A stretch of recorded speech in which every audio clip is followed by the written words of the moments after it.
Nagbabala naman ang Food and Drugs Administration sa publiko laban sa pagbili at paggamit ng pekeng bersyon ng isang over-the-counter medicine para sa muscle pain relief.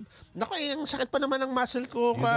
Ilang araw na dyan ito. Ako sa yung likod, balikat. No? Yung balikat. Bakit kaya? Pareho tayo. Ano yan dito. Tapos tumatagos dito sa harapan. Sa may dibdib. Ano ba yan? Sakit ba sa puso ito? Hindi naman, parang ano lang yan, spondylosis ata ang tawag nila dyan. Ang sakit eh. Totoo. Parang gusto kong umabsent na mahaba-haba. Yun, Pagalingin to eh. Kailangan mo dyan, PT, yung physical therapist. Ganun ba? Na 18 years old. Kailangan 18 years old. With pleasing personality. With pleasing personality. 5'5" ang height. Mahirap ata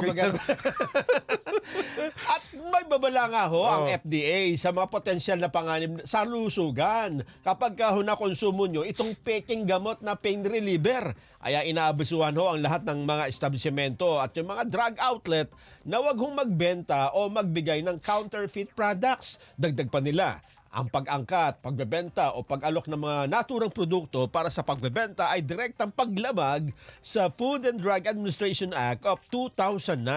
Hinimok din ang lahat ng local government units at ng mga law enforcement agencies na tiyaking hindi ibebenta o magagamit ang mga produktong ito sa kanyang mga lokalidad o sa inyong mga lugar na nasasakupan.